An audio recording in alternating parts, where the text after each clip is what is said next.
Here. Jonathan? Here. Here. Here. Could we all rise for the pledge of allegiance? To the flag of the United States of America and to the republic for which it stands, one nation, under God, indivisible, with liberty and justice for all. Thank you. Mark, the agenda is prepared. Any changes? You had a couple resolution additions on. We had to write some altered resolutions, but the only real change is we're taking off A1, the resolution approving splash pad rules. There was a lot of input from commissioners and folks about those rules, and we just wanted some time to make them more perfected. So we'll have that on our next agenda. Commissioners, any objection to removal of splash pad rules? We'll remove them. Can we remove the wastewater treatment plant one too? No. Special orders, none. Our study session today is three-part. The first is the wastewater treatment plant master plan. Should be of great interest to both Big Rapids Township, Green Township, and Big Rapids City, as we're all together on the wastewater treatment plant. And Scott Hall has brought us the need for a massive upgrade to the wastewater treatment plant. And Todd, will Scott talk? Are you talking, or? Scott will. Thank you, Scott. Would you come to the podium, please? I have Warren Whitman with me here as well tonight. He assisted kind of preparing this master plan. So we'll try to keep this as high level as we can here to keep things moving. But if you have any questions as we're going through, feel free to stop us and jump in here. The kind of main topics we want to talk about today are the treatment plant master plan, as well as a recent funding opportunity that's come to the city through the Clean Water State Revolving Fund program. So we'll kind of cover what we looked at in the master plan, talk about some of the background and planning for growth projections for the city, go through the facility capacity and condition assessment on a pretty high level, and then get into some of the recommended improvements and cost opinions of those, and then kind of get into how that ties into the recent funding opportunity that is being presented to the city. So the original treatment plant master plan was actually completed in 2011. So it's been about 15 years since the last master plan was completed. Throughout that time, the city has kept up on all their annual CIPs. I actually went back and looked at the 2011 plan, and almost every project that was laid out there, the city had tackled. There's still a few remaining that will show up here yet. So kind of getting time to re-update that. There was some work done in 2020 with the SAW asset management plan that started to kind of scope together the need for some of these improvements, as well as the funding application we did in 2023. So really we want to look at that kind of 20-year outlook for the plant, and what are all the needs that could potentially be coming up for the plant, and just the age, physical condition of equipment, any capacity concerns, and kind of put together those recommended improvements. So with that, I'll let Lauren get into some of the details here, and go from there. Okay, so one of the first things we looked at was population projections. So the census data is that solid blue line. So I guess in 2020 they did record a dip, but we kind of disregarded that one, as that was during the COVID-19 pandemic. So instead we started back from 2010 and did some different projections. So we did a 0.1% nominal growth and then some historical projections as well. But for the purpose of just overall capacity projections, we use the 0.1% growth. So looking at wastewater flows, the current approximate service population is just under 12,000 people, and the actual 2024 treatment plant daily flow is 0.82. So it's been pretty similar so far, 2024 from 2023. And looking at the graph, there had been some fluctuations. From 2015, it went up to 2018, 2019, and then there has been a decrease. Now there could be a number of reasons for that, with less people at the school or just changes in the city. But for the past 2 years, it's been pretty similar. But the projected flow using the population projections is 1.15 MGD, which is within the treatment plant design capacity overall of 1.5 MGD average. And so the wastewater concentrations, overall, the past 5-10 years, there's been a downward trend. There was concerns back in 2015 of the plant reaching capacity, but since then, that has gone down. It's no longer as close to reaching that max capacity of the plant. So starting with the condition assessments, 4 lift stations.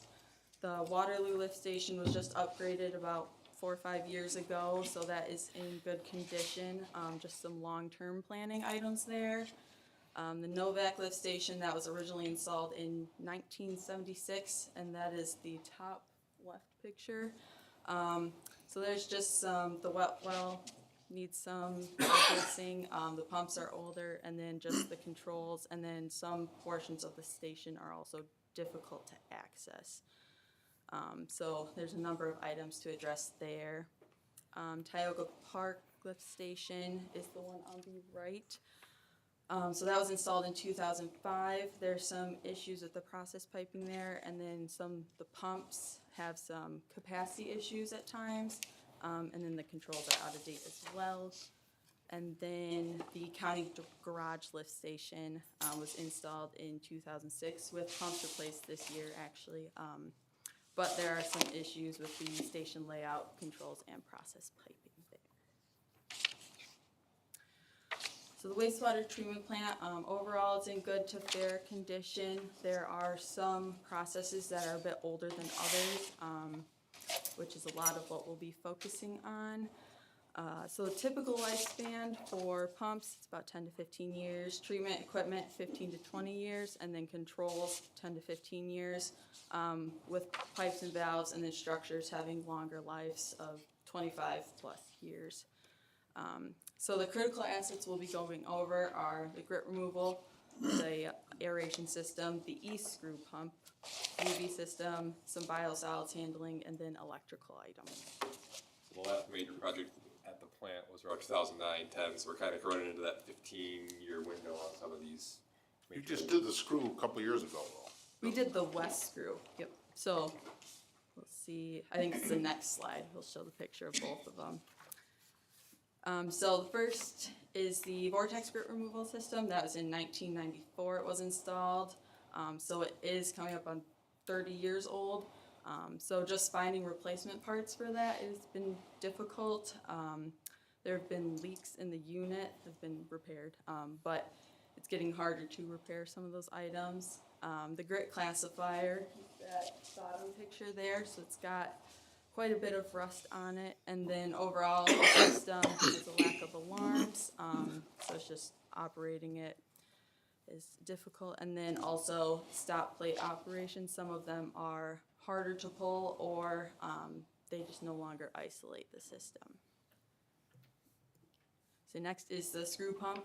That west one was replaced in 2022, but the east one was replaced in 2002.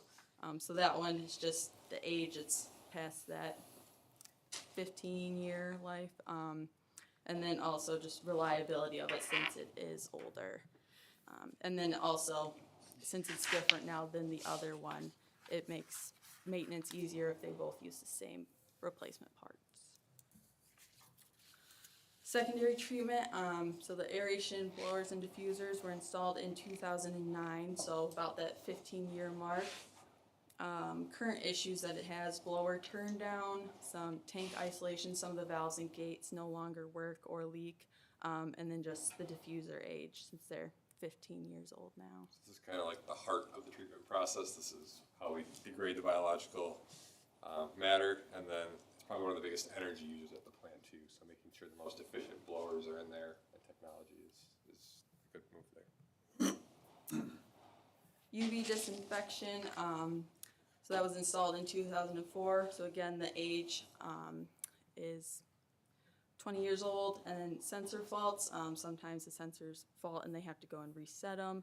And then also SCADA communication. This does not communicate with the SCADA as easily, so the system that will send out all the alarms and monitoring, it's just not, it doesn't have the connection that some processes can have to help with operations.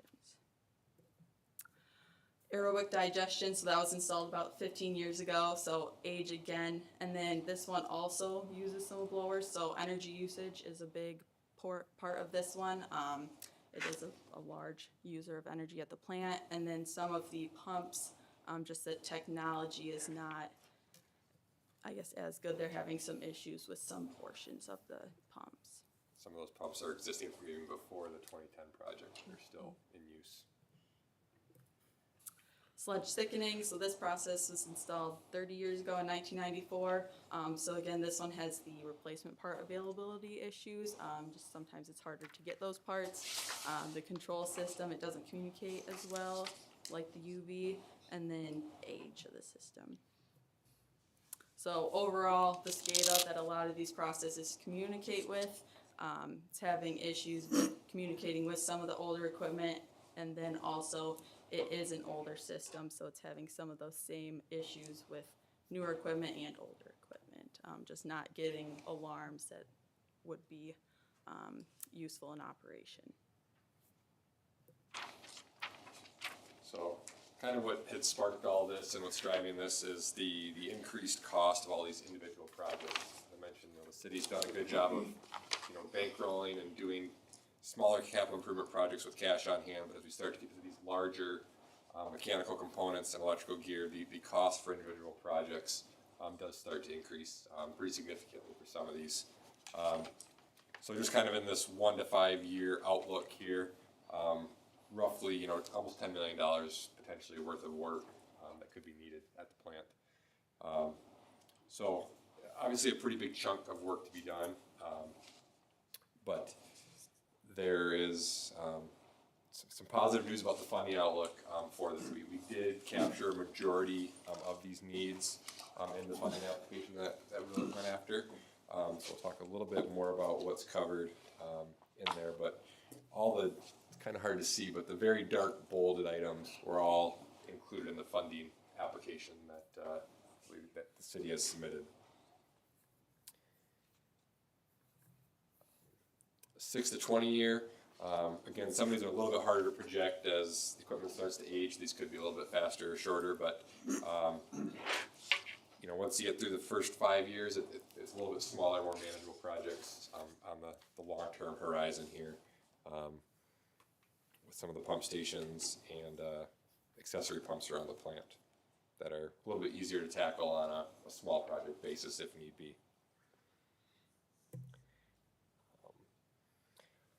So if you recall, I think it was in 2023, the city submitted a funding application to the Clean Water State Revolving Fund, which is, they provide low interest loans and potential grant opportunities for communities. And when they rank those projects, they score them based on need and a set of scoring criteria. And initially, the city was not within the fundable range. They weren't offered any funds to complete any of this work.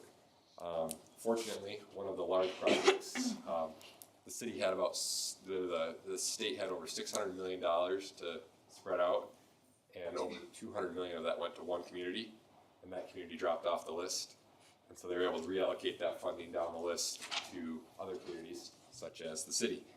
And so the state has extended an offer to fund $7.8 million in low interest loan. And they're offering 20% principal forgiveness. So that acts kind of like a grant, essentially. At closing, it comes off the principal. So about 20%, which is excellent. And since the city qualifies as a significantly overburdened community based on the size of the project and the local income, the interest rate's only 1% for the 20 to 30 year mark. So it's an excellent opportunity. And really a great funding structure for the city. The one challenge with this program is it is a extremely tight timeline and it's pretty rigid in their funding schedule. They have a set of closing dates and funding applications and technical design that we have to complete in a pretty rigid schedule. So timeline is pretty critical on this. This is how they break up their closing, but in general terms, we would need to do design over the winter here, and then we submit for permits in the spring and bid by May. So for a project of this size, it's a pretty tight timeline. And then you get bids back in the summer and close on the loan by August, and they start work right there in the fall or early the following year once equipment starts to show up. So it's a pretty fast track program for a size of this project, but certainly feasible. And I think that kind of takes us to the end. We can dive into any more detail on any of the above items. There's no formal action required by council to accept the funding, but there will be some steps you guys have to take kind of at some upcoming meetings to start moving down that path towards accepting it. So, one entity, who dropped off? It was City of Dearborn had a large project. And so they extended that, got out. Yeah, so they had a $200 million So project. why did we qualify? Why didn't we qualify before? What was the hangup? The scoring criteria is you get a lot of points for having combined sewers, which you don't have. You get What's a lot that mean? A combined sewer, so sanitary and stormwater mixed together. It's been a big kick to separate those. It's very popular in Detroit. Big cities have those. You guys don't. You get a lot of points for that.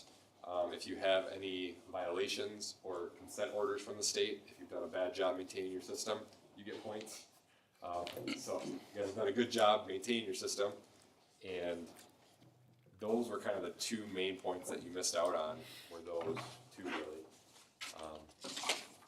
And so you're kind of in the middle of the pack with a lot of other communities, but high enough that we're able to get reallocated to. Thank you. Questions from the commission? I have two. The budget numbers per project, do those include your services Yes. for design? Yep. And then the design, you would be designing for all of the items in bold all at once, and we would be bidding them all at once and Correct. locking in? Okay, perfect, thank you. I just have one. The amount that we're short, do we have that in sewer replacement at this time? We do have that in sewer replacement. Do you know exactly what we do have sitting in sewer replacement? Not offhand, I can Just a give you- guess? Don't have one? Okay. All right. Certainly a conversation we could have down the road, though, as we get into design, how much you want to scope above potentially or at that budget. Sewer systems, Mark, have to be self-paying, right? In the way it's set up. Correct. They run as like a business. They run like a business. Amanda or David? All right, thank you. Thank you. So do you have you ordered the screw from Europe yet? The screw took forever and it can't come from Europe, right? I did, yeah. So the next one is design, which we can roll that into this project and either, bid it with the rest of it or do it on your own. So what, it's interesting, and Todd is the old pro from Fleece. Mark, we don't get bids on engineering, we just do it once a year and say they're the new engineer, right? So you have to have total confidence in that company. We go through a selection process similar to when we hired Micah Myers as the attorney. It's a request for qualifications that is public, open to other firms. We've been working with Fleece for, I think maybe 15 years now, but there is an open selection process. It's different than a bid, though, slightly I think different. transparency is important there, Yeah. that's why I brought it up. Anybody else, for anyone from the public wanna talk about wastewater? Big Rapids Township's here in Mass, they use the wastewater treatment plant and are partial owners, or whatever they say. Users. Thank you. Thank you. Master Plan, Michelle Stenger.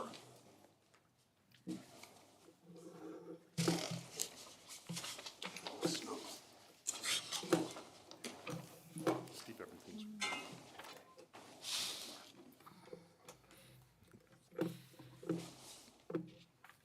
So I'm here to go over in brief the draft master plan.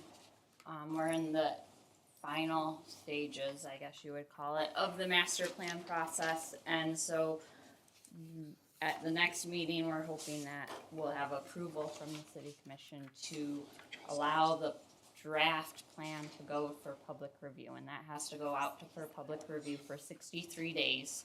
And then once it goes to public review, we will do a final edit of all the comments we got and then bring it back through the planning commission for a public hearing and the city commission for final approval. So I'm just going over the basic draft or the basic information in the plan. So what we've done so far is we've done a lot of information gathering. We had a survey that went out to the public. We did pop-up events at Farmers Market and Summer Fest. We also had neighborhood meetings with 6 different neighborhoods in the community. We did charrettes on biking and walking and rolling, housing, Maple Street development, and some of the downtown. We had multiple steering committee meetings with our steering committee going over the information that we gathered at all these public engagement sessions, as well as going over goals and the plan itself. And then last month, we had a public open house going over the plan and what we found. Highlights from the plan. So the first half of the plan is basically information gathering, demographics, topology, soils, just information about the city. So I'm going more over about the highlights that we found in the plan or the plan itself. For the non-motorized plan, they determined through public engagement and review of our current park system that we do really well at connecting our parks, especially the southern and the northern portion of the town, and improving our sidewalk connections through the town. Things we can improve on is areas with intersection safety concerns, pedestrian crossings, connecting the east side of the river to the west side of the river. There's not a very, besides the pedestrian bridge, there's not a very safe way. Improving the bike lanes along the roads, possible use of alleyways for improved bike intersection. It might be safer than putting them on some streets. So to look into that more, connecting trail users into the downtown, especially with our depot park. And then also a connection from the east and west side of State Street. So getting across State Street is not the most friendly pedestrian biking or rolling to get across. So that's what they found for the non-motorized.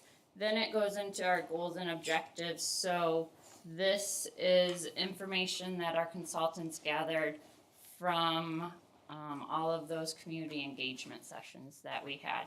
So the main focuses were reinvestment and redevelopment. That we got prime spots or ripe spots for investment in the downtown, the northeast, and the east side neighborhoods. And then also filling some of our vacant spaces or undeveloped or underdeveloped parcels in different neighborhoods as top priorities. Housing, the discussion centered around the need for more affordable housing in the community, focusing a lot on single family housing, but different types of single family housing, not just your typical detached single family home. The non-motorized we kind of went over already, and then also some recreational infrastructure. We got a lot of comments about more activities along the river and more walkable and urban neighborhoods, connecting places together, which somewhat makes sense with the information in the non-motorized about pedestrian safety at intersections. And then we had a lot of people about comments about that they like to live here because it's a safe place. The employment opportunities, or their employment is here, and then recreational opportunities and they feel a good sense of community. So those are all, I think, good comments for what we are doing and what we can do. We then go into a section on goals and objectives. There's 8 different categories for goals and objectives, and then each of those categories are broken down into 4 to 6 goals that each have multiple objectives. The breakdown allows the city and the community to reflect on the purpose of the goals as a whole and achieve smaller bites of success. So it's really giving direction to your planning commission, your city commission, your parks board, all of the different boards and the community on how to move forward to achieve some of the goals in the plan. Land use is probably the biggest chapter of the plan because it has a map that shows what the future land use of the community should be and how those parcels should be used. And that's what the city commission and the planning commission will use when they review projects or review zoning requests. And so it establishes, one thing I really liked about the plan is it just didn't have a land use map, but it established some description of each land use and then also related that land use to our zoning ordinance to help guide the planning commission more and give them some more insight about why the land use was chosen for the area. And then implementation, which is usually where master plans sometimes fail. It's the how and the who of the master plan. So this lists out specific things that need to be done and explains and changes the policies that need to reach our goals and who's involved. Right now we have as a high priority task as to finish the plan update, which we're in the middle of. Then once that's done, we would do a zoning ordinance update to make changes to the zoning ordinance to reflect the goals in the plan. And the other high priority task is support residential development. That's all I got. Now, the plan is a 155-page document that you've loaded on the city website? Or is that Yes, one not there? It is on the website. So if you want to do more, there's 155 pages that's behind this whole presentation. It's a lot of pages.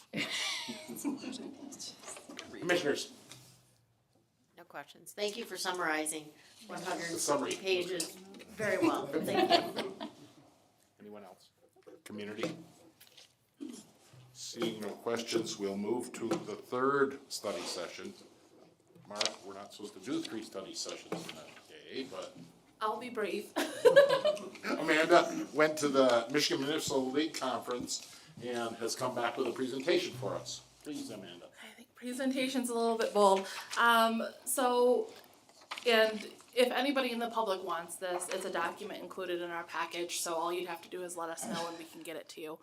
But essentially I went to the MML convention, Michigan Municipal League, and they have study sessions, breakout sessions throughout the course of 3 days that help to invigorate and revitalize public officials. So they're information sessions. What is the state of Michigan doing? What are other communities doing? And it's a really great opportunity to kind of lean on your brother and sister communities, see what's working for them. A lot of our communities are having the same problems right now in Michigan, especially coming off COVID. I know we've been making great strides about trying to rebuild the trust with our citizens, but that was kind of one of the main talking points. So to summarize it all in just a few short words, no island unto itself can be successful. The city of Big Rapids will be successful when it partners well with its businesses, community members, and surrounding townships. And off of me coming from this convention, I am developing an action plan that I'm going to try and implement over the next year. I'm going to try and get meetings with local other government officials, my current commission and mayor, and also business owners and community members, to kind of come up with a plan on how we can make all of our communities be more successful. Very good. Yep. It's a good read if you didn't read it on the packet. And I've got a bunch of slideshows from the event to back all of this up too. Thank you. Questions? Hearing none. The next public comment, not related items on the agenda. If it's on the agenda, we don't want to hear yet. We'll hear later. Anything on things other than that which is on the agenda to follow? Thank you. Next, we have no public hearing today. The first part of general business is our public works session. We have pulled the splash pad rules off the agenda. It's interesting how the community's coming out opposed or wanting more rules and regulations at the splash pad. So we decided to give it more time. It's not gonna be used until next spring, but we wanna get it right.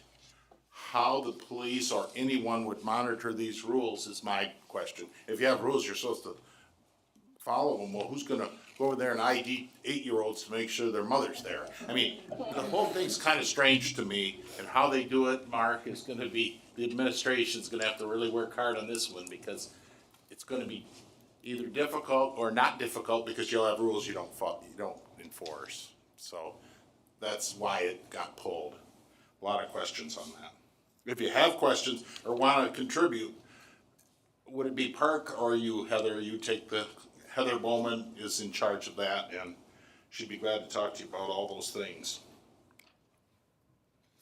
Next, is Macon here? No.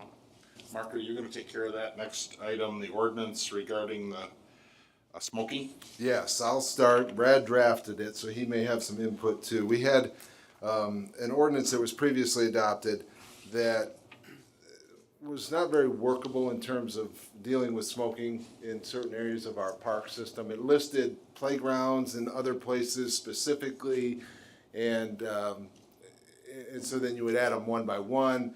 So the proposal is to have that no smoking be in place wherever we post signs. So it's not so we don't have to come back to the commission and add the band shell or add the pickleball courts or, you know, those types of things are something that we might change or modify over time. So it's a cleanup, I would call, in a better way of doing business in terms of dealing with smoking in our park system, which becomes, we get a lot of complaints. And I was gonna ask you. We get a lot of complaints, right, and a lot of times it's around, where, you know, adults and kids mix, you know, playgrounds. But it can be at the pavilions as well, and with all this new amenities we have in our park system, we could see those, complaints growing.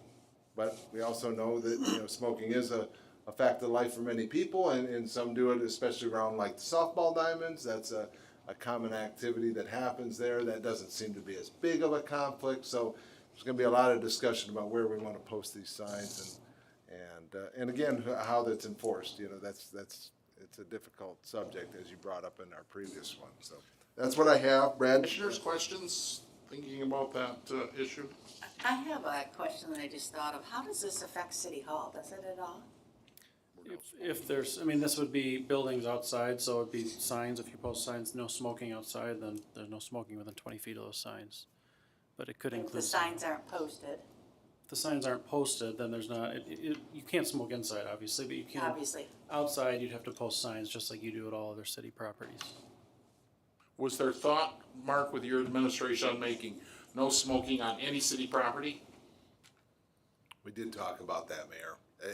It seemed like a little bit of a bridge too far for us, just because there are, you know, softball is the one that comes up because that's a commonplace activity in and around a softball game. I've been a part of that, but we did talk about it, chose not maybe to go that route, at least right now, but it may be what the commission deems the best move, and maybe something we go to now or in the future. I mean, I don't think we're, you know, really polar against it, but it seems like that might get some pushback too. Other commissioners? So who would determine whether or not something gets posted? Who makes that decision? It would be up to the city, it would be up to city works with public safety kind of in conjunction. They could make that decision on wherever they want to post a sign, it go on city property.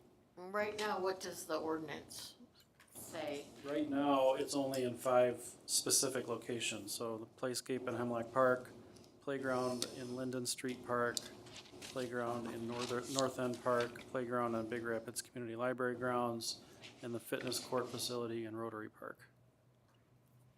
Specific to parks. And it also doesn't say, I think our new language clarifies vaping, e-cigarettes. Yes, so yeah, we added the definition, to the definition of smoking, vaping, e-cigarettes, and other smoking related items. I, for one, am not comfortable changing it without knowing what the system in place is for identifying locations. How it gets identified. Yeah. You know, a lot of the complaints go into the police department. So, you know, Chief Haynes would come to us, maybe she or other members of her staff said, you know, we're getting complaints, we need something up around the pavilion in Hemlock Park. Might come from our park staff, might come from something that Heather did. It's a compilation of us getting together and agreeing on where it should be posted, but I mean, that could be done differently than that. That's how it happens. Versus right now, Yeah. What would happen if we didn't update the language? We would just update it We would to have to include bring in the, specific it would have to be for each Locations, yeah. specific Which seems, location. that part is probably good to eliminate and use the signs as Yeah. Right, and the issue was that if you wanted to add a location in the future or take one away, you'd have to amend the ordinance unless you do it this way. Questions from the public? Anyone on smoking on city property? Anyone? Interesting. Hearing none. Is there a motion to approve the resolution, or ordinance, excuse me, regarding Big Rapids Code of smoking in city parks and public grounds? So moved. Second. There's a motion and a second. Further questions? Anyone? Tammy, call the question, please. James, Yes. Johnson, Yes. Rhodes, Yes.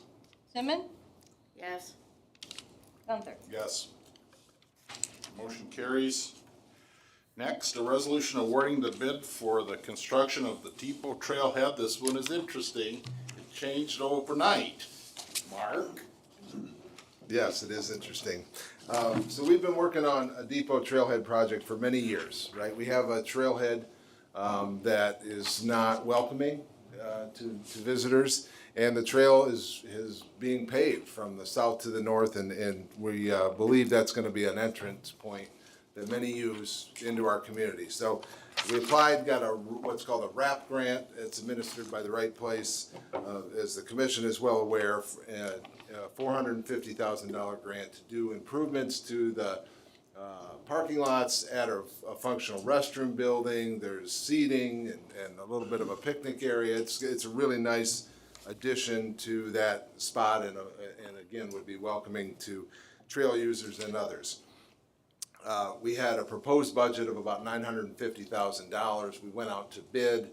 Bids were opened on Thursday, the 3rd, and we had 2 bidders, Gerber Construction, and you have a updated bid tab in what was at your table. We had Gerber Construction as a bidder and Midwest Construction, Midwest Built Construction, I think is the official name. We have 2 representatives from Midwest with us.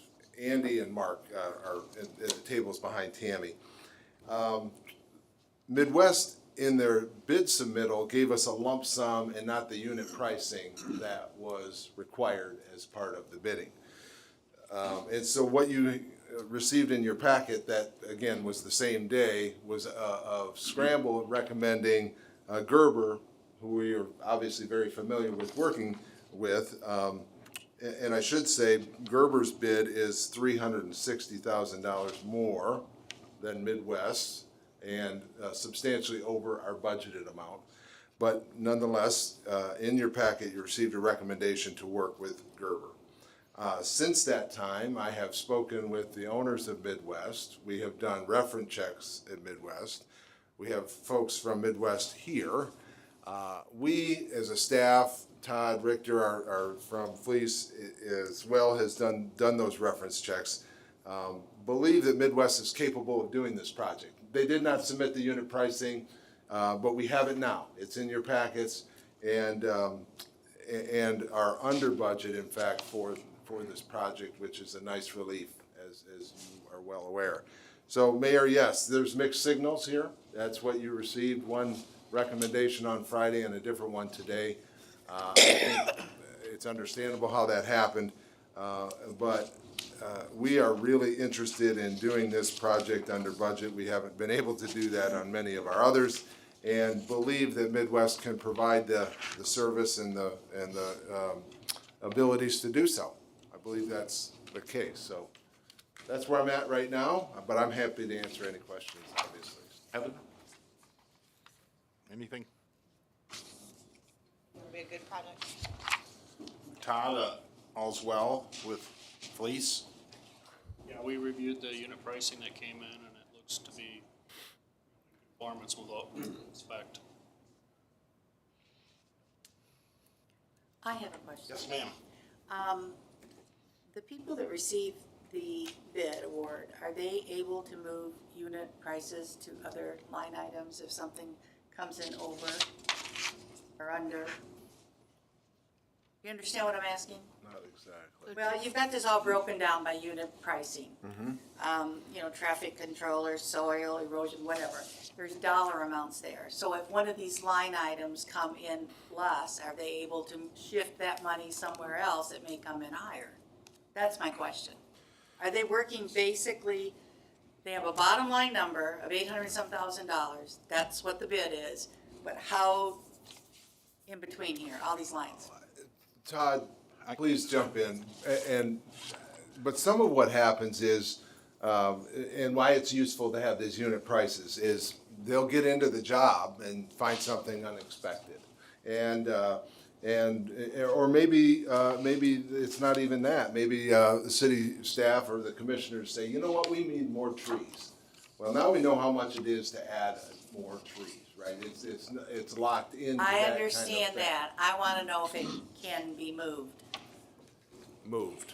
Folks? up and down. This is a lump sum bid, right? It is not a lump sum bid, it's a unit price bid. So we have identified quantities, and if those quantities are higher or lower, we would adjust the overall contract amount by the difference in those quantities. So for example, let me ask this question.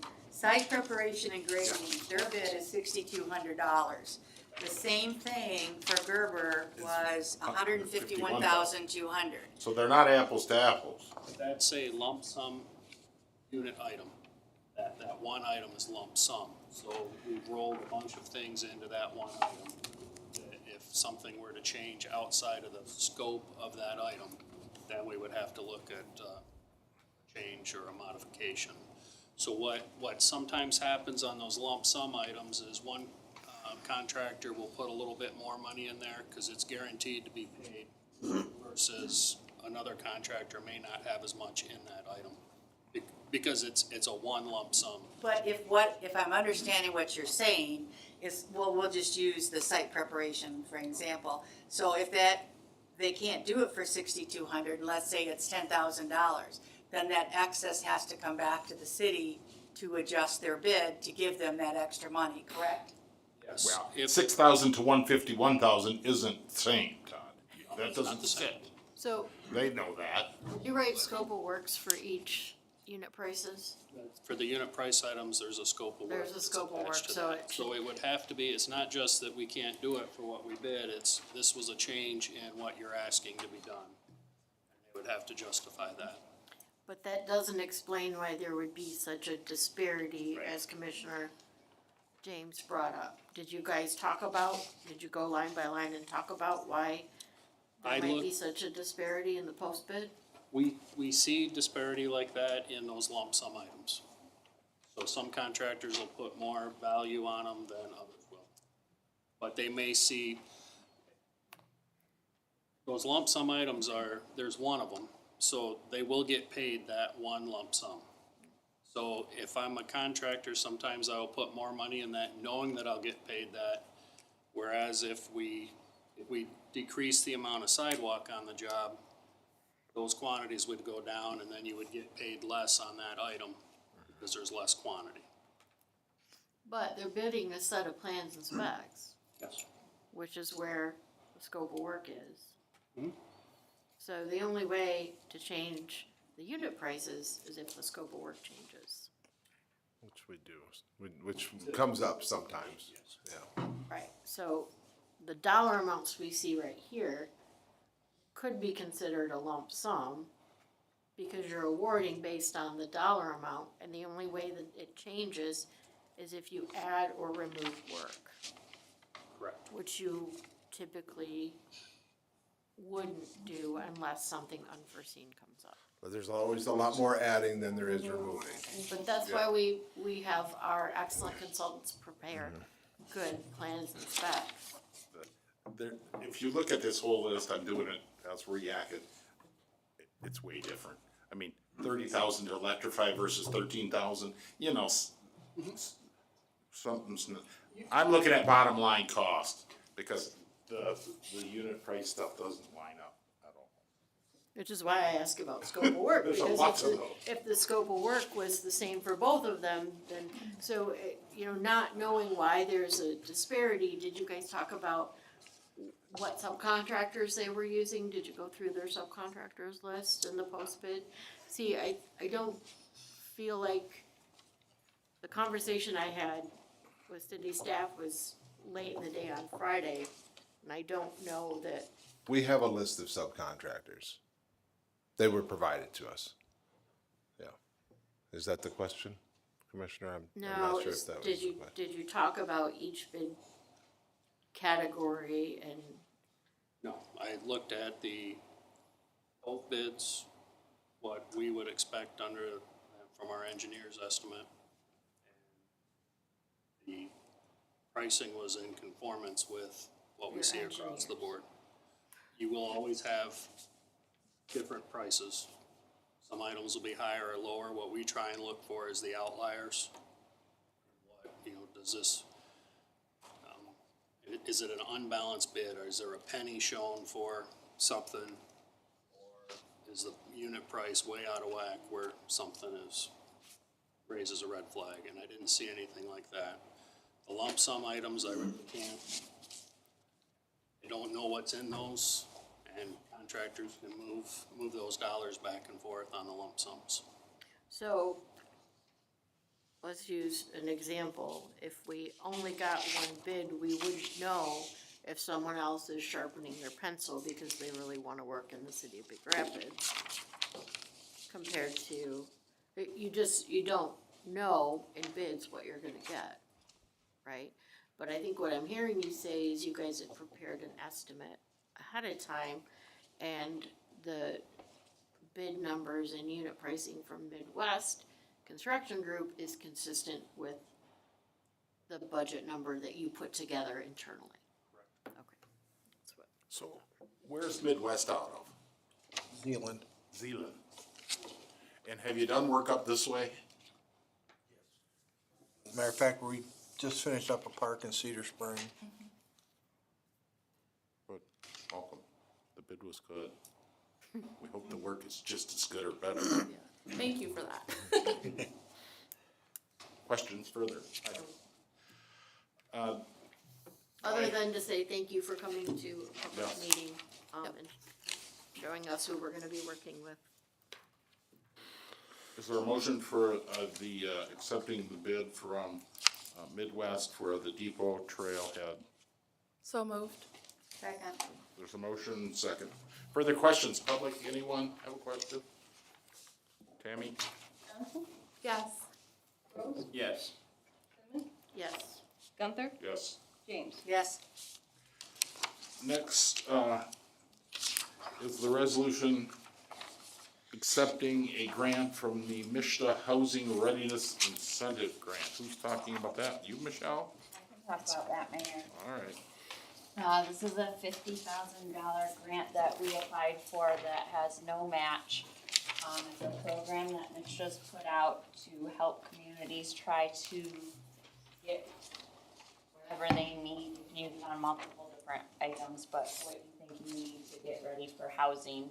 And so with the wrap up of our master plan, we are looking, the next step of it, highlighted in my presentation, is to go through our zoning ordinance. Changes that need to be changed to make our community ready for redevelopment. And so that's the plan with the $50,000 is to work towards updating our zoning ordinance. Questions from the commission first? Public? Is there a motion to accept the grant from MISHDA regarding housing readiness incentives? So moved. Second. Motion and second. Questions? Last chance. Tammy? Rhodes, Yes. Simmons, Yes. Gunther, Yes. James, Yes. Johnson. Yes. Do I hear a motion to approve the minutes from the September 23rd and 16th meeting? So moved. Second. Oh, sorry. All those in favor say aye. Aye. Opposed, the same. I forget them every month, so it makes it exciting. Next are the health insurance. He's here, there he is. The last time we got all confused talking about health insurance, as does every company in the world that I've noticed. And so it gave us 2 more weeks to study the health insurance plan for the city. First, we have to nominate a trustee and an alternate to go to the West Michigan Health Insurance Pool. After that, we have to approve becoming members of the West Michigan Health Insurance Pool. And commissioners might have some questions left. It gave us 2 weeks to read it and understand it, and that was better. Anybody? Well, I'll make a couple of comments, because I did question it last time. And then Jamie got me some information that I was able to read and understand better, and then I had some conversations with Mark. This is all tied into an HMO, which I'm not a big supporter of, but I understand a lot of city employees use it. I would never stand in the way of that happening. So, understanding that, and HMOs are generally less expensive, I have a clearer picture of it than I did the last time. So, I'm okay with it. So it will be Priority Health HMO? There's also a PPO plan that the insurance There committee is. has looked at as an option to add in addition to the 3 existing plans that are there. Okay. Which is the main reason I'm okay with it. Yeah, I was gonna say. And then the other thing is, Jamie said, the 3-year hitch thing that we have going on is it could only have just one person, and it still doesn't, everything is still validated, as long as there's at least one person. If you had employee groups for whatever reason that weren't happy, there's nothing that precludes them from being able to work directly with Priority Health, Blue Cross, or any other arrangement. And there's lots of entities in this pool. It'll be over 200 by the time we get to January 1. It's not like we're the new Yeah. Midwest. You'd be better off leaving. It's gonna go on and on tonight. Don't stay for this. Or stay and have a little fun. You never know. Yeah. Thank you. Get a good laugh. Thank you. Thank you very much. Thanks for coming. Yes, thank you. So, are we comfortable with a resolution naming the trustees, Jamie and Mark, to be members of the West Michigan Insurance Pool as our representatives? Is there a motion? So moved. You got 3. Second. Motion and a second. Further questions regarding that? Tammy? Simmons, Yes. Gunther, Yes. James, Yes. Johnson, Yes. Rhodes. Yes. Next is the resolution authorizing the public entity membership into the West Michigan Insurance Pool for a minimum 3-year period. There was questions about the 3-year last time. That was- And that's been resolved, Mark. In my mind, it's In been your mind. resolved. Your mind is good now? My mind is good, well, on this issue. I can't say further. Did we get a motion on that? Not yet. Not So yet. moved. Second. Is there a second? Second. Further questions? Tammy? James, Yes. Johnson, Yes. Rhodes, Yes. Simmons, yes, Gunther. Yes. If you wanna, I'll put some kids to bed for the Yeah, first yeah. grade teacher wife, so, very good. thank you much. Mayoral appointments are small, quick. Oh, I can't find them. Somebody find theirs quick. I can listen. Oh, I am here somewhere. The mayor recommends James Brown for the Park and Rec Board and Roger Gabrick for the Zoning Board of Appeals. Do I have a motion approving the mayor's resolution for appointment? So moved. Second. Motion and second. Questions, comments? It's hard to get volunteers. We got 2 volunteers, so we're all for that. Tammy? Johnson, Yes. Rhodes, Yes. Simmons, Yes. Gunther, Yes. James. Yes. Thank you. Next, resolution appointing for the old jail committee. We had a good tour of the old jail, and then followed by an open session with the public on the old jail. It was a public meeting, we had good turnout, lots of good suggestions and things, and it's going to be a journey. And to, take over that journey, I appointed an old jail committee. William Schoenlein will be the chair. Jeremy Stokes will be on the committee, Joe Walker, John Garlick, and Ann Hoganson will be on the committee. That committee will be open to the public when they have their meetings. We have complete transparency. We want to do what we all think's best for the old jail. And we hope that committee will do hard work to come up. There's a lot of questions. Should it be sold? Should it be dozed? Should it be this? Should it be that? That committee's gonna work hard to try to come up with a solution that the community and the commission agree with on the old jail. John, did you have any comment? John Garlick's been in charge of the old jail for 30 years. Is it okay with you? Is all well? One question, is it okay to serve on this committee not being a resident? Yes, we looked into it. Yes, easy answer.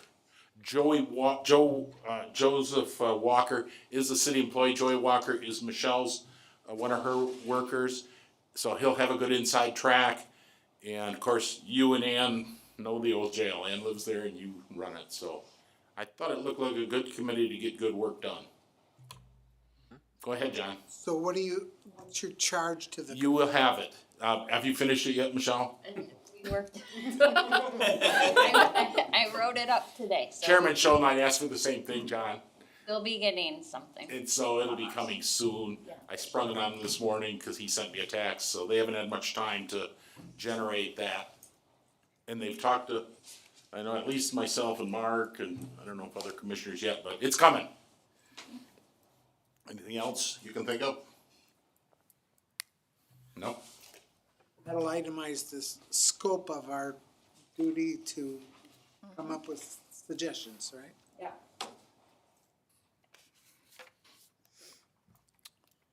Next, a work session. Do we have any unscheduled business for a work Have to do session? these. What do we do? Make a resolution yet. Oh, well, So moved. let's resolve it. Second. There you go. Tammy, So moved. Second. old jail committee. Rhodes, Yes. Yes. Gunther, Yes. James, Yes. Johnson. Yes. Unscheduled business. Anyone have some before we go to work session?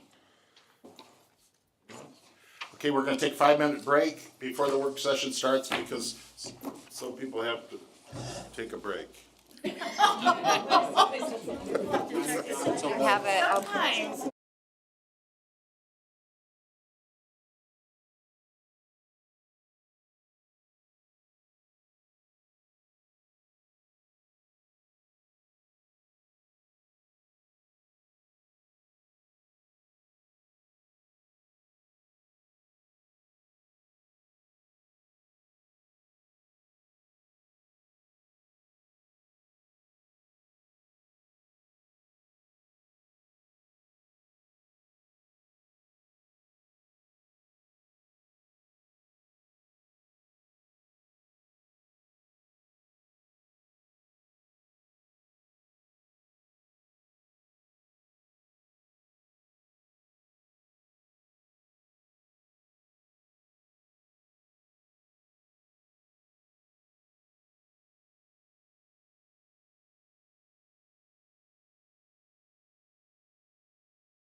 something like that, and I'd like tomorrow. The USDA. 5 You got it, minutes buddy. is 5 minutes. Take care of Not 6 minutes, it's not. We'll call the meeting back to order, please.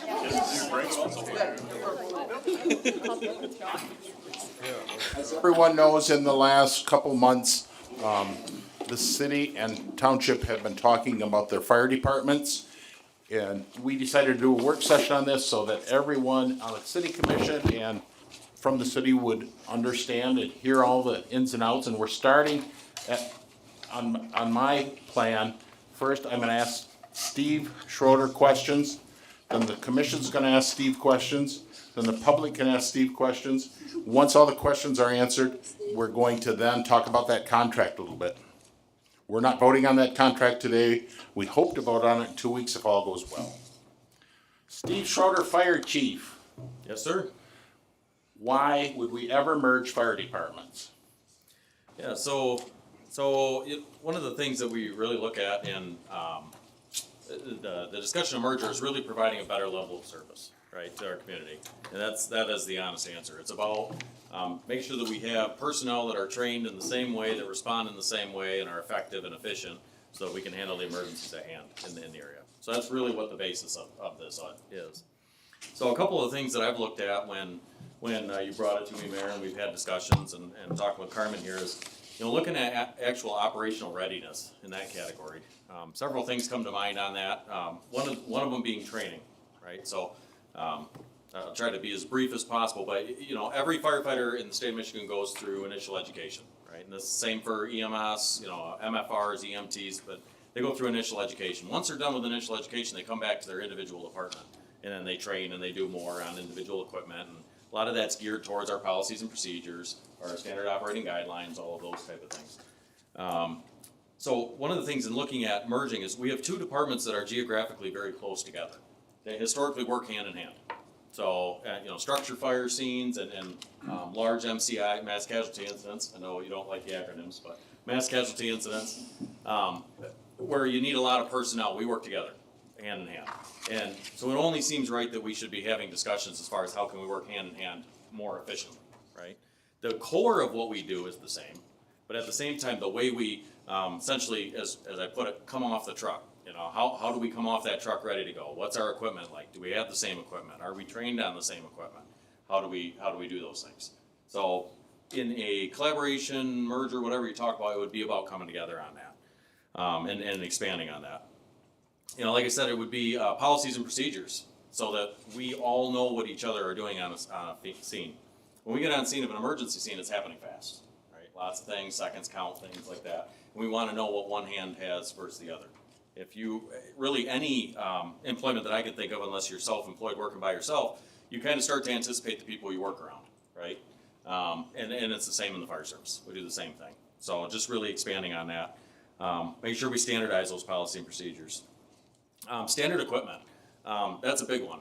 We did a collaborative training last month where we went through each other's trucks and pulled off the different equipment and looked at the different, what's your pry bar look like ours, and those kind of things, and having that level of experience on both of the pieces of equipment. Currently we have with individual departments, we can't operate the city, we can't operate Big Rapids Township's equipment, Big Rapids Township can't operate the city's equipment, right? But it would just make sense with us being as close together and working together as much as possible that we all train on the same pumps and the trucks. Is that by law or by what? Usually that's dictated by insurance regulations and individual, carriers and things like that. So as far as what the certification process is, what the requirement is, are you doing driver's checks, things like that, just various reasons, but mainly due to the individual department, right? So just overall standardization, that would be one reason. Looking at the other thing as response times, both departments in responding, recruitment or retention is an issue. It's an issue, really it's a nationwide issue, but it's also an issue here in Big Rapids. So recruitment or retention, what can we do to recruit more firefighters? And then at the same time, when we have more firefighters, what can we do to retain those firefighters, right? Having things like exciting trainings, engaged trainings. Firefighters get into the business because they want to do the job. So let's have trainings that mock what we do, and let's continue to do that and try to retain these firefighters. But creating a bigger pool that's all trained together, that operate the same way on the scene, and we're doing it all together.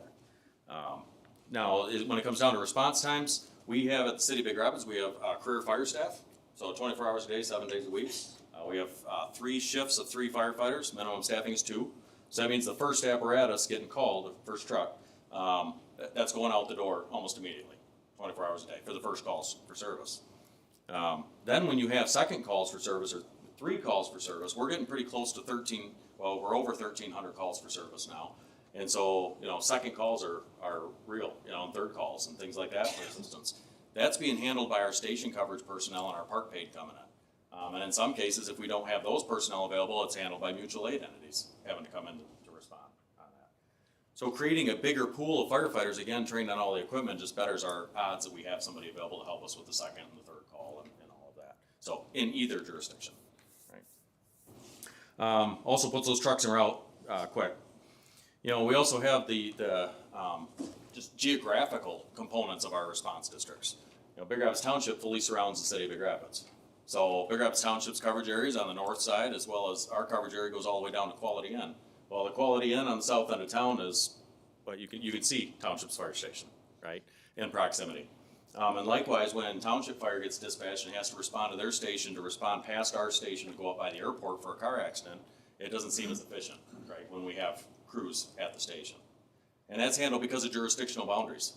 That's our call to handle, and our medical license says we have to take our calls, and then things like ISO and different regulations on the fire side says we have to take our fire calls as well. Right? So just putting the closest truck there.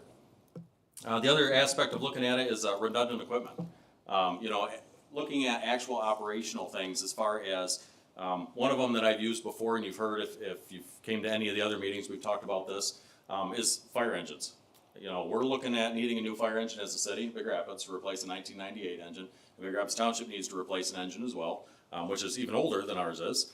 And both those trucks right now are looking at about $750,000. Anywhere between $700,000 and $800,000 is what it's going to cost to replace that truck. Well, operationally, do we need 4 fire engines in the greater Big Rapids area? I'm not convinced that we need 4. I would say we need 3. So, also due to the amount of responders we have in that. So, if you're eliminating a fire engine out of the system, then potentially you've got that $750,000 savings in the system, right? When we work collaborative. That's just an example of some redundant things. A couple other easy ones is things like our record management system. We've got a record management system. Big Rapids Township has one. We run the same record management system, right? But we both have our own subscription.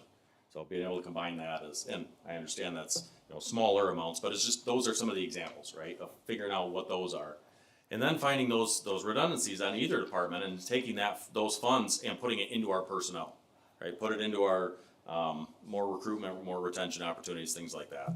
That's what I see a benefit as.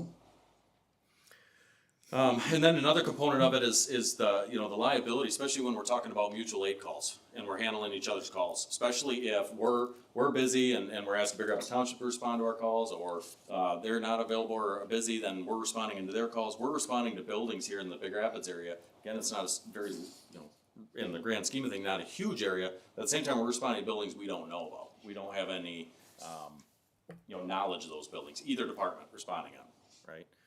Wasn't too long ago, we had to respond out to the Hampton Inn to help out, right? And we're not real familiar with the Hampton Inn. And likewise, they had to respond to Ferris, right, to help us out because we were on another structure fire. So it's that kind of collaboration that we should all be training on the same buildings, training on the same things, doing the same things, right? So it's efficiency on that. 80% of what we do is medical. So in either department, 80%. Being able to respond as EMT level versus MFR level. It would be, I feel that it would be better for all of our citizens if we were able to go to an EMT level department. Of course, we do have MFRs that might not have an interest in going to the EMT level, and that would be something that we'd have to look at as far as secondary responses. But I think being able to provide that higher level of medical service, that's what the City of Big Rapids we run at right now at the EMT level, and I'd like to see that roll out to the entire community. So we already have quite a few EMTs on the department as well for Big Rapids Township. So that's some of the high points of why I see some of the benefits. I'd be happy to answer any questions on the why. Let's open it up first to the commission to ask questions regarding what Steve has said. General public, ask Steve questions directly. Stand and identify yourself and ask Steve questions on that issue. Please. Karen Hahn. What's MFR?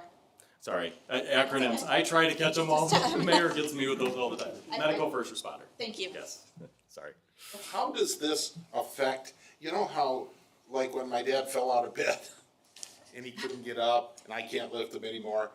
15 guys showed up to lift him up into the bed. Does that affect that?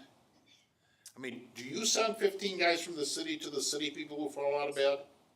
Yeah, I mean, it depends on the call, but usually no. Well, how does it work? Why do they get 15 but we get just the 2? Well, because we'll respond with the 2 firefighters, unless something as the dispatch indicates that you need additional manpower, additional lift assist, and then we go for an all-call and then additional responders. How does it work in the township then? So it's kind of very similar. Whoever's available comes in for the call, Yep. and they take the call, so. Yeah, but it's 15 versus 2. There's a difference. There is a difference. Well, and, What's the difference? and well, in some ways with, paid on call departments, it's difficult to figure out who's all available at any given time, right? So you have several responding at the same time, and maybe somebody's closer with their personal vehicle, heading direct to the scene, somebody's gotta go down and get the truck, and so sometimes you'll end up with extra personnel on scene.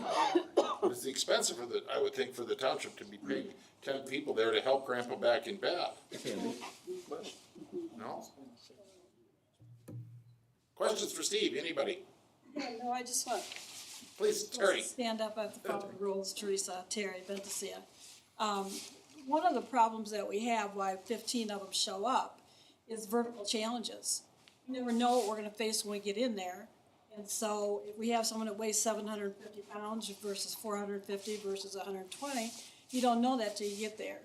And so everybody goes, but those vertical challenges are very difficult for you to take a cot or anything down those stairs. And Ferris is #1 for vertical challenges. So maybe that kind of helps a little. Thank you.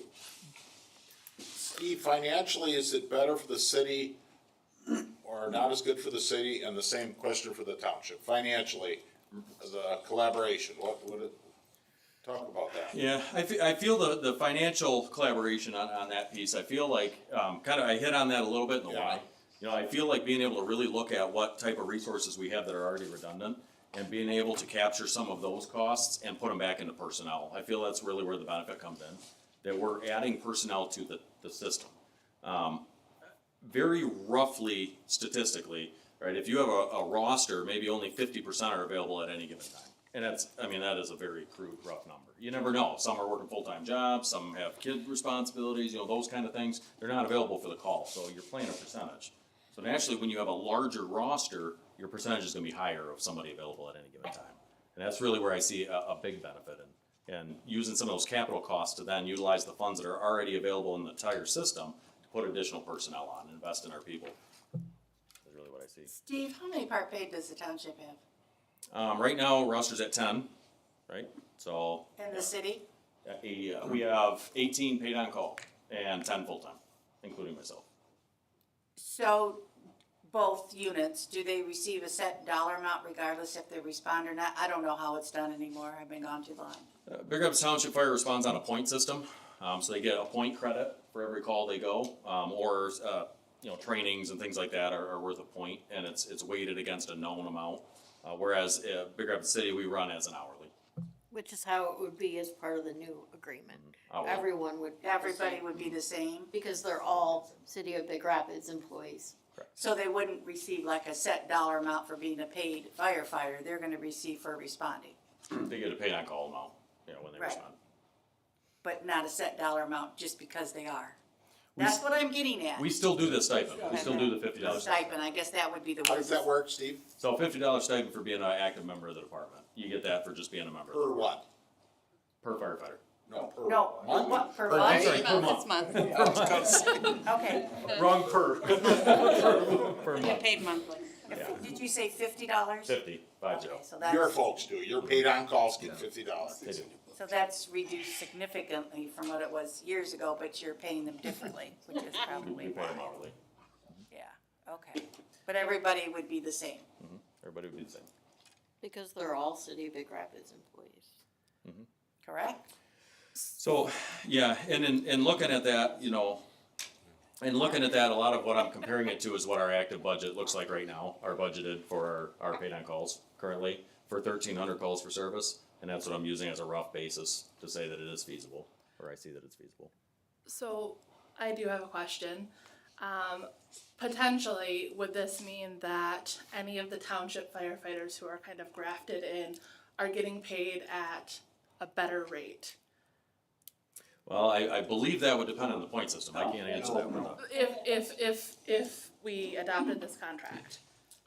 Yeah, And it that was I the can't hours. comment on, so. Okay. I think the points are weighted heavy right $50 an now. hour now. $50 an hour? No, they make more than 15. Okay. It's all, we have a fixed budget. We were having difficulty controlling our expenses in the fire department probably 6-7 years ago. Okay. And payroll was continually increasing by 35% a year. So we took a 10-year average and we threw a number in it.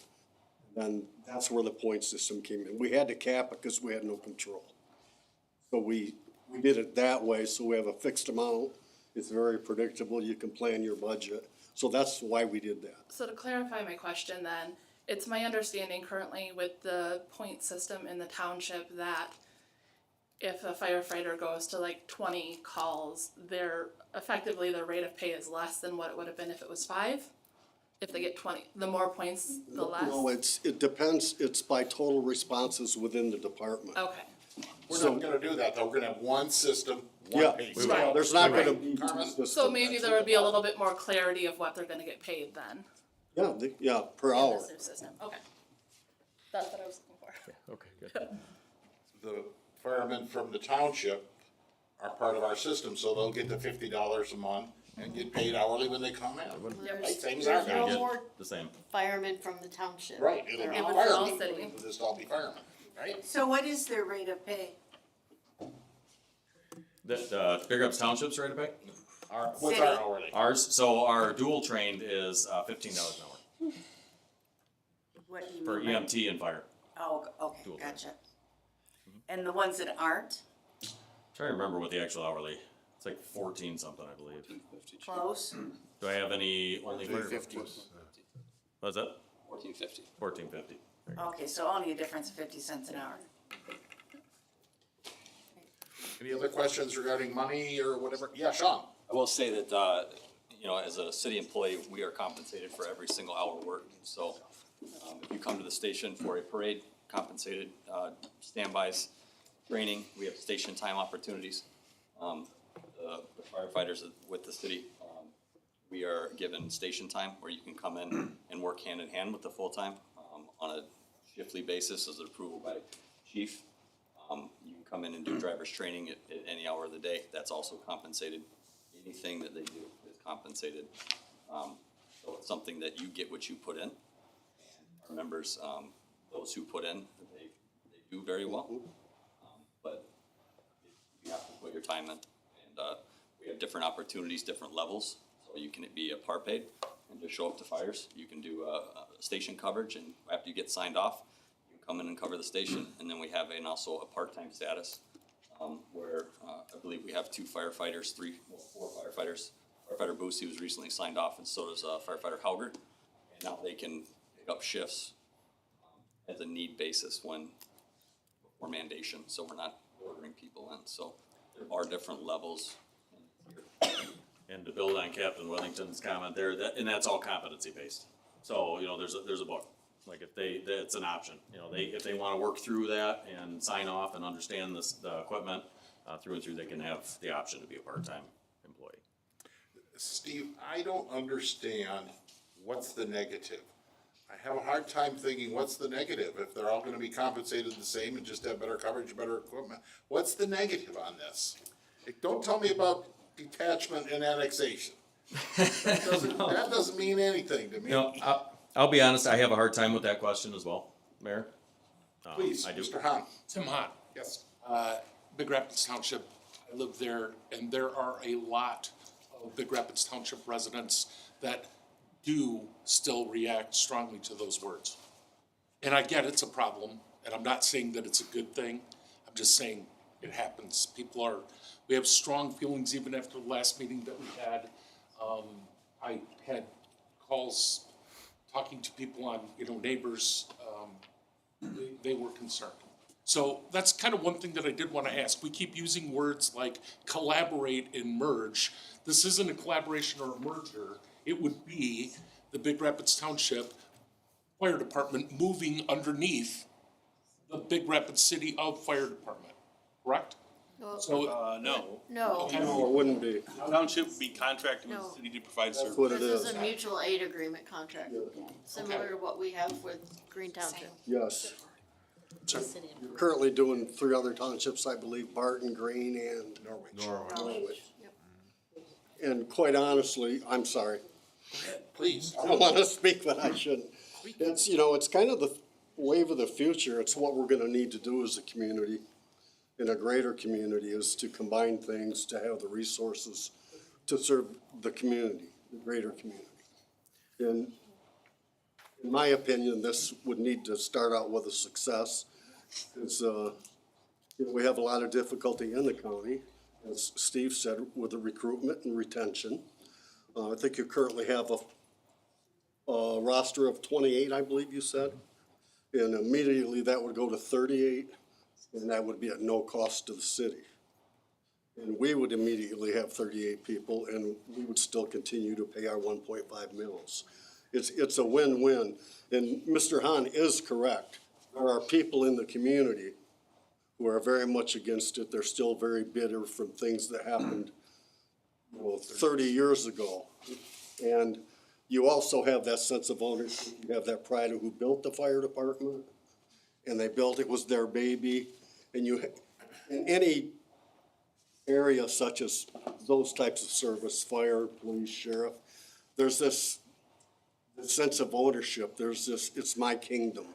And we have to get away from that so that we can serve the public better.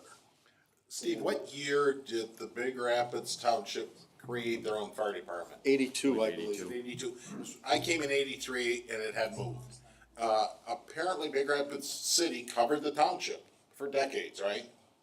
So my understanding of it. And then Maxine McClellan decided she could save money by creating her own fire department, is what I heard. Yeah, there was some sort of a mini detachment annexation that occurred. Another issue that widened the chasm, if you will, between the city and the township. And we need to fix that. So the reason they left probably wasn't a good reason, but maybe the reason to come back together is better. I still haven't heard anybody say anything negative about the actual firefighting part.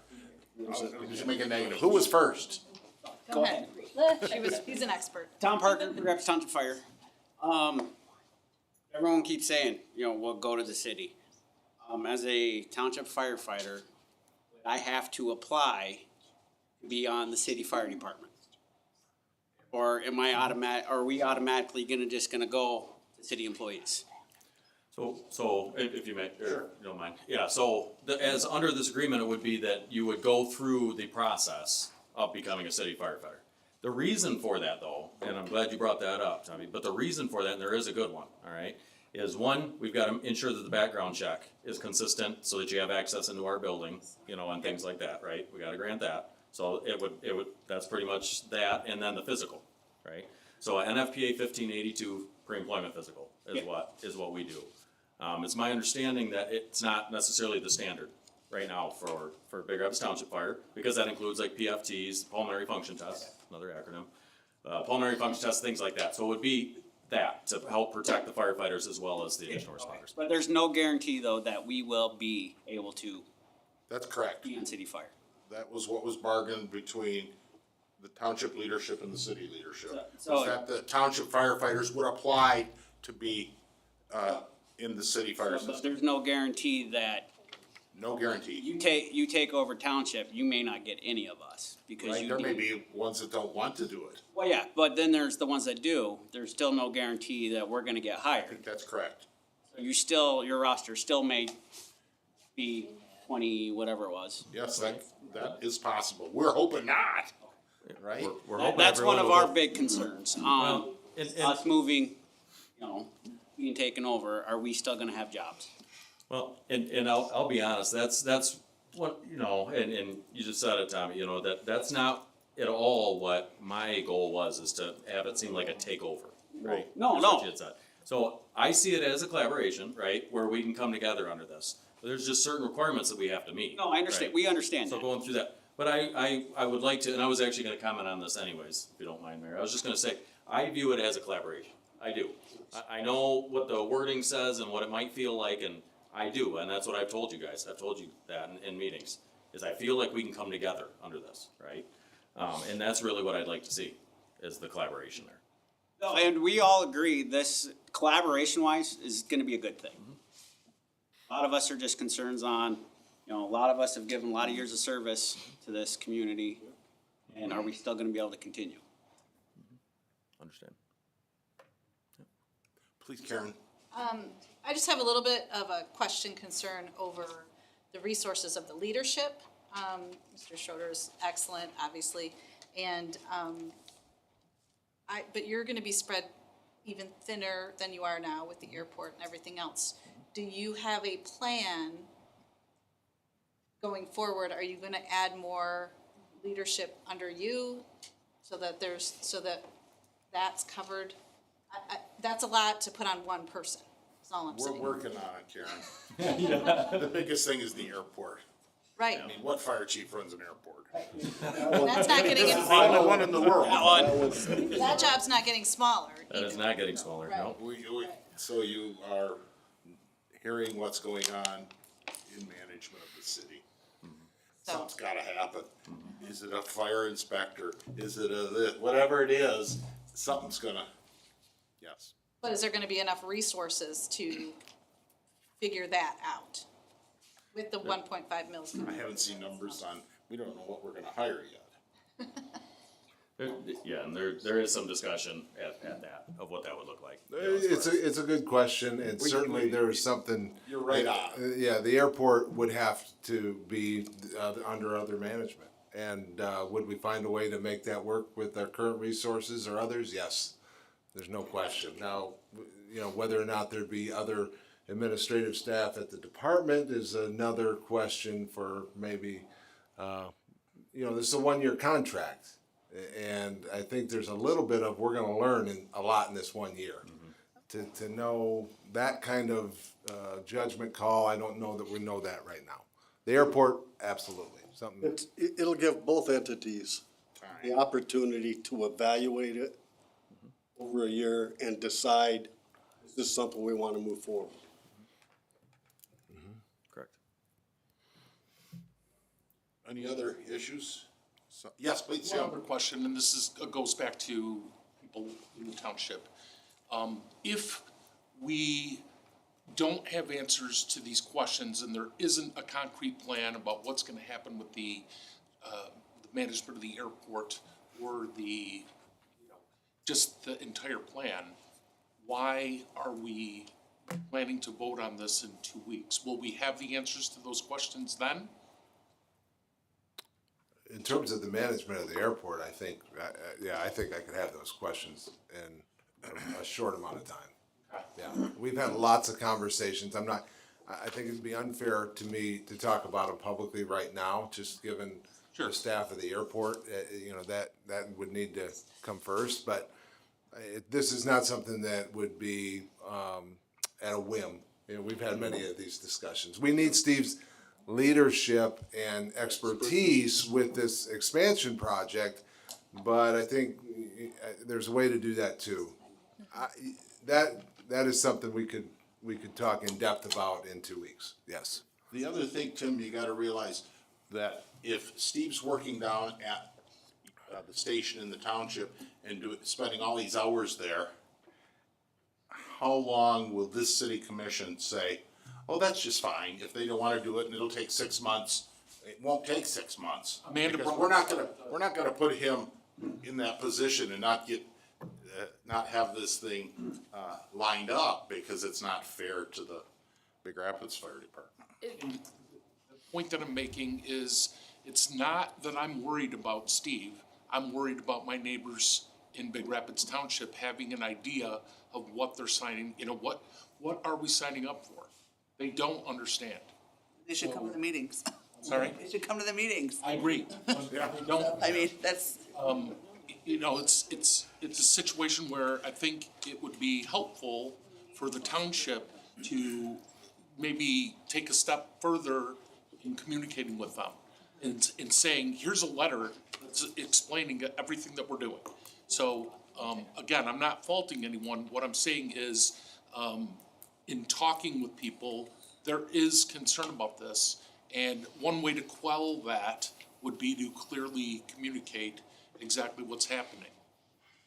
That's all. I think Steve Schroeder would be, I mean, and he knows this, I've told him to his face, this would be the best thing that could possibly happen, I think, to Big Rapids and the city and the township. We would be glad to do that if Carmen says, would you please do this for me and send out all that info? But it's his township, not my township. Right. And if he wants to send it out, he can send it out, but if he says, would you have your PR guy, which we have full-time, Governor, Steve Governor. You know, we do it for you, Carmen, but we're not gonna do it unless you want us to do You and I it. have spoken about getting together and sitting down, you know, a press release or a press conference. So, something. when you wanna do it, we'd be glad to do it. 'Cause I think you're right, they gotta know. I would just think Yes, we wouldn't please. wanna step on the township's toes Right. and their leadership's toes in this process. And we're just really kind of trying to come in while being respectful of our resources and our constituents. We are stepping in to help our neighbor to kind of collaborate and make a better future for all of us. And we look at it that way as well, and we thank you for your consideration. Yep. For But me and we Green, also look at it as you're getting 1.5 mils. Sure. Yep. You're getting more firefighters. That's So this the is a key. mutual, Exactly. For Green Bay and I, overweight old men, would be nice. Oh, not me? I don't get to be included? Oh, they're going. It'd be nice, Steve, if everybody who works at both departments would handle our heart attack exactly the same. So when you're talking about That would be the training, goal. that really interests me a lot, because what if I get a part-timer in the township that doesn't have the same training as the EMT guys at the city, then I don't get the same service. there are even economies in training. Absolutely. Economies in equipment inspections. The training to me is just vital. And I think the state of Michigan, if your records of training are not up to par, eventually you're gonna get caught up in that, believe in a that. bad way. Is that right? That is correct. So as the Mr. Mayor brought me into this, I have to say something. That's all right, Dan. That's all right, Dan. Only one. We know each other. I'm Darryl Green Bay. He brought that up, but when Tim mentioned that about the township citizens being concerned about the situation, sending this out and everything, is what you get is better service. It's obvious. It's better service, and that's what we're looking for. And I'm not disagreeing with them, but I have no emails or no phone calls regarding the problem of this issue. I'm not saying there's not a problem, because I know there are those who are obviously gonna be opposed to it, but nobody's reaching out. It's, to me, for the township, it's a matter of recruitment and retention. It's hard for 5, 6 guys to run a fire department, you know, due to injury or whatever it may be. It's easier with 28 than with 5 or 6. I don't know how they even, I don't know how the guys do it. Just seems awfully difficult. Well, and I'll say, Mayor, I mean, it's a dedicated crew. You know, these Yeah, they five, have to be. you know, these ones sitting here, they work hard. So, The best of the best. Karen? Here in Green Bay, Big Rapids Township resident, and I am one that's big on communication. But I would like to ask Carmen, what procedures, or the Big Rapids Township, what procedures did we do to inform our residents? Because I'm a resident, and if I didn't see it on the website, I probably wouldn't have seen it. So that's my question. Well, How was covered- it distributed to our residents? We covered that in our last meeting, that we sent out the mass text, and we put it on the website. That's what we did. Karen, we, prior to this it's a special. difficult problem for the city too. How do you reach residents who don't read the paper or Well, do that's just, That's our big problem. But Steve's now putting it in their water bills. At least the people with water bills get information. You don't have that. Excellent. It's hard to reach them. Occasionally he does appear on 9 and 10 News though. Occasionally. Questions further? We're running into Monday Night Football time. One last thing I wanted to ask. Please.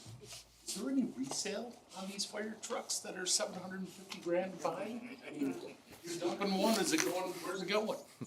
The circuits or? We asked that question too, Yep. Tim, so I got this answer. Unfortunately, it's not a big market for used fire apparatus, especially at the age of what our apparatus is, but there is some. I mean, there is some, yeah. My old girl. I was told by a resident that you can, it's always the pump that goes bad. And that if you just take it out, put a new pump in, it'll be just good, cause the chassis don't go bad. Wait a minute. Not, We have a bad You chassis. heard that one too? We have a bad chassis, so I know Look that's at a not. bad chassis. yeah, that's not upset. David Vogel over there does our maintenance on our fleet, and he'll tell you the chassis also go bad, right? I just spent a week long at a training in Lansing about apparatus maintenance. And Tommy does it for the township, he'd do the same thing. Yep. Just awfully expensive, Steve. They are, I know. I wish that wasn't the case, believe me. Honestly, most of the issues I find are actually the chassis. Really? Yes. Not those big pumps? Nope. I'll be darned. Questions further? Commission first? Public next, and then we're gonna call it. Well, we got some questions. Oh, go for, oh, we didn't do the? Yeah, we I got gotta some start the questions. contract a little bit. Yeah, So the commissioners had some questions regarding the contract, preliminary contract was sent, was written by our attorney Brad Fowler, sent to the township, who then sent it to Eric Williams, I believe, who sent changes on it. We got both copies, so they're in your packet. Go ahead, fire I away. can start? Please do. Okay. 2A, I would like to see a clarification there. It says, 1.5 mil of taxable value in the township minus 20,000 to account for township expenses. If you read the beginning of the paragraph, it says the city shall bill the township quarterly December 1st, March 1st, June 1st, and September 1st. So one could interpret that the city has to pay $20,000 a quarter. Now, we all know that's not the way it's supposed to be, but that's the way you folks have it written. It needs to be clarified. You mean the $20,000 portion of it? The $20,000, And that's a once a year to pay for the heat of the building and the electric Yep. of the building and, I understand. yeah, it's worded, Yeah, it's, it's the. I know what the it's intent is, attorneys, but right. two attorneys, in my opinion, didn't get it quite right, so. What else, Okay. Brian? What else? you got? So point of clarification, well, in 3, if you go down, yeah, I guess it is just number 3. So, just to explain that, what you guys have written in here is like all the rental units in the township are gonna fall under the same thing as what the rental units in the city of Big Rapids do, correct? For fire For the purpose inspection, of fire. not for rental inspection, fire protection. Well, it could be commercial too. I mean, a lot of times it is commercial. A lot of times somebody Fire will call. extinguishers, Right. sprinkler systems, we're not gonna do their building inspections. I thought we didn't get into the commercial stuff even in Big Rapids. No, well, Steve, jump in here, but a lot of times what happens, so somebody will call, and the one example that always comes to my mind is they'll say, well, the back door of the roller rinks Was Gotcha. changed changed shut. shut. Was And changed then shut. Okay. David and Sean and the guys, you know, they go and they make sure, nope, by this code, it can't be changed shut. It's that kind of stuff. Okay, We're gonna gotcha. provide that service to the township All as right. part of the fire department. I wanna back up a little bit. Karen and I were talking previously, I think we're on the same page. On B, the city will provide quarterly written reports of the activity of the fire department. And then it goes on to say the city fire chief will attend township board meetings a minimum 2 times during the term of the agreement, as well as upon request. I guess my big question is, why you're a city of Big Rapids employee, not a township employee? That's 100%, and it's specific, I mean, if you look at this side by side with our other mutual aid agreements, there are things in here that don't make sense to me. And we could go line by line with this, I have several, but, So is there a real reason? I mean, can you help me out there, Steve? Well, I mean, it was just I a can tell you tough, the reason Well, from but the wait, mayor's side. we're Yeah, we asking a have- member we will of have- city staff, okay, so I appreciate all the work that Steve has done, and the reason why we're at where we are and we don't have a room overflowing with angry people is to Steve's credit, is to our chief's credit. That said, he is an employee of the city, he reports to the city manager. I don't wanna put the burden of this agreement entirely on our fire chief. And I don't know why we would treat this agreement any different from the other mutual aid agreements that we have. So why are Any we comment? using buildings, why are we paying them to use their building? Why are we spreading ourselves that thin? So there's just parts of it that don't make sense. With regards to figuring out after the fact the value of their assets and what we can reuse, to me, that's something that we should find out before. I do understand that this is a 1-year contract, but it still seems that there are some things that need to be figured out before I would be comfortable entertaining this as a I can jump in, maybe. Carmen had first dibs on it, Mark. Sure. Initially, it should be handled differently because it is different. We have we will have assets deployed. We will have a building you're gonna be able to use. It's not apples to apples what you're doing with the other townships. why can't it be? Cause it's different. If you, Well, I mean, but it well, doesn't we have to aren't be. interested in entering into that agreement.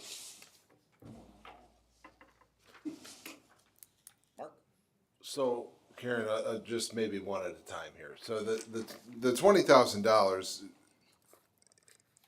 I mean, number one, they're gonna heat and pay electric. I mean, gonna have expenses that are, to operate, or to at least maintain a fire apparatus or a building, equipment. They're gonna have costs associated But with we that. have we have our No, own right. building and equipment. Right, but the building they have is not going away, and in fact, it very likely could be used in the whole operation of fighting fires and providing medical first responder services to the whole area. So that has value that needs to be recognized, at least that was our thought as we put this. The other thing was that Steve hasn't come to the commission or to Mark saying how he'd like to manage that part of the deal. But we would have time to figure that out. It depends if, I'm in favor of doing it for the year and working those things all out, because the township needs a fire chief. I don't feel we should say to them, oh, we don't like this agreement, so we're not gonna do it, you don't need a fire chief until we figure out these details. I think it's legitimate to have an Relative agreement. to the city to move the location and use it. Oh, it could become the, Response as put all your Steve mentioned medical earlier. stuff in there. Going to the hotel on that end of town, going We to. got it. Yeah, I We mean, don't know yet. We currently have our township firefighters and your firefighters driving past each other to get to the halls where the vehicles are. But all I'm that not- does well, is I'm not delay questioning response time. that. Pardon me? I'm not questioning that. Well, I know, I'm just saying the building will still be used. That's all I'm saying. But so, And there's expenses with just having it exist. just having their building, I understand that, but. You know, the main is snow removal, lawn care, B, utilities. the one about the reporting, I appreciate your concern, it's certainly valid. We have a long-standing relationship with the 3 other townships, they're very comfortable with the service, I would say, and the same level of reporting, it just is maybe not as needed. This is almost something like, more like our wastewater agreements, which have this reporting in it for our wastewater superintendents. It's more like that, where we have this shared service, not that we're their contractor. It's more of a shared operation than it is just, they got that covered. It really is apples and oranges. if I thought it was overwhelming, Steve, I would be right there with you. But Yeah. go Right, into those, and I the can certainly do that wastewater too. agreement, aren't there monthly meetings? Or, If they come, yeah, so if we talk about cooperation and having agreements, why did you guys stop coming to our meetings? We didn't stop. Oh, really? the other half did. The green half. They just don't go. So Yes, it's kind of gone downhill because of that. I have one more financial question that Carmen, I'm sure, can answer. The mills that are collected, if I understand correctly, can only be used for your fire support, correct? That's For designated? fire and MFR services is Okay. what the millage reads. So is there any money sitting on your book from previous collections? There was until I just amended the budget so we could take care of some things, so we didn't leave you with them. Okay, but they were spent the way they were supposed to? Yes. What you're saying? Yes. Okay. That answers that question, thank you. That money, didn't you, Larry? Well, I just wanna make sure it goes where it's supposed to. It's a good question. Mayor, I No, do have an- no, I do we, have we an just additional amended our question. budget because we have some things that need Sure. maintenance, quite frankly. Okay. It was deferred. It shouldn't have been. Amanda, Okay, so I'm not sure who would be the one answering this, maybe it's you, Brad. As written with this contract, after 1 year, before renewing for possibly 3 years, could we, with the year's experience, knowledge, and collaboration, renegotiate the terms of the contract? Yeah, Or is this that we would have to renew with this? No, absolutely, you can. that's why it's 1 year. Yeah, So maybe something to take back to the township constituents is you find yourselves in a pickle and it's only for 1 year and the service won't be worse than what you had before. It'll be enhanced. You'll be in good And hands. it'll be rewritten, I'm sure, with a lot And of it's only a changes. 1 year And commitment. things There's a like lot the in a year reporting on both requirement can sides. change after the year, you know. Right. But Karen, Commissioner Simmons really hit on D, which I think others have struggled with too. I think, Steve, maybe you could speak to that one. That is a cumbersome Oh, it is. paragraph in there. It's a and- wordy one. Yeah. It's a wordy one. It's all legalese. Perfectly clear to them. Legalese. So in looking at D, we were talking about assets. I just talked about redundant assets, right? And looking at things like fire engines and things like that. So there's a little bit of a question. I would imagine that township taxpayers and township residents would be wondering, okay, you had just mentioned resale value on an engine, right? As far as, okay, do we sign this over, for city operation and then all of a sudden the city sells it and it goes to a general fund or, something like that. I also believe that there may be, concern as far as, coming in, cleaning house and then leaving you with nothing, essentially, for lack of better words. And so, putting this kind of wording, I feel protects not only the city, but it also protects the township residents with this. And meaning anything that was purchased by township funds, including any equipment deemed redundant I think it stayed redundant. I gotta make sure that it didn't get changed in the legal wording. But, anything that deemed, unnecessary will then be turned back over to the township. Stays with the township. So then they can do whatever they will with that. So that equipment would go back over to them and to the township residents. Likely it would go on the block and it'll go back into the general fund. So that's really what we're talking about here. And so any of the equipment, essentially, any of the small equipment, any of the apparatus and all that. And to Commissioner Simmons, some of your point, some of this is being looked at already. I mean, it's, we're getting the truck inspections done, we're getting a chance to see what, some of those things are. And so some of it's underway, but we just don't have, comprehensive report. And, with the, I appreciate, Mr. Gifford bringing up the 1 year, we are gonna look at 1 year.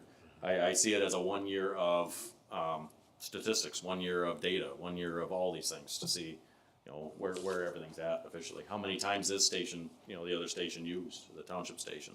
All of those things. I think that, and being able to come back with more information on that.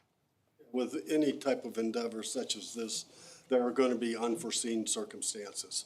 And we're gonna need to evaluate those as we go as a group and decide how we wanna handle them, and then we'll come back to the board. Daryl, please. The commission, I'm sorry. Hey, Steve, are you looking at demanding the Big Rapids Township, Fire Department 24? Not right away necessarily. However, what I will say is that, so when we talk about manning stations full-time, so a couple things. We've got, 3 full-time on duty, right? 3 and then 2 at minimum. That crew is most efficient when they're a team, right? So to split them up makes them less efficient going on scene. All right, so we need to keep them together. And then if you're gonna look at adding full-time personnel, then we're looking at well over the 1.5 mil for cost for a full-time firefighter. So in order to staff it accurately, right? So then looking at things of what is, like I had said, saving on redundant, maybe there's some cost to be able to put back into personnel. I think it's looking at part paid, part-time, looking at those different levels, that maybe there's something we can do there. We've gotta figure out, maybe there's a different modified option. There's some departments here in the county that are running a 40-hour work week, for a full-time firefighter. But that's based on statistics, when is peak volume for calls and things like that. So we'd be looking at all those things. Now, what I can say is that what I would anticipate for looking at all operations is we have busy times here in the city, right? So, I mean, move-in weekend's one of them, right? And trying to get up State Street can be rough for anybody that's driven through town during those times, right? So during those times, it's not saying that we don't slide resources. Or we occasionally will upstaff at the city. Upstaff meaning bring additional part-time, part-paid firefighters in. Things like ice storms, things like we have known severe weather coming, a wildfire risk, those kind of things. And I do anticipate that station to be staffed during those times, upstaffed during those, all right? So not necessarily full-time 24/7 right away anyways, but, certainly it could be a combination of those kind of things. So. One more thing, please. Just one, Commissioner Simmons, we spent a lot of time with Steve when we talked about reporting structure.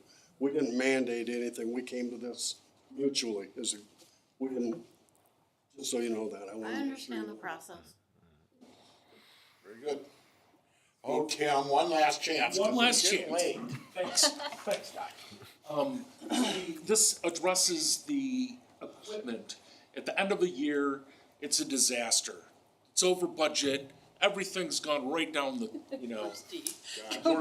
we sort out the assets. Everything's, good. We've got a fully decked out fire station. What about the personnel? How do we fix that? Well, I mean, I would think at that point it would be up to, the personnel at that point.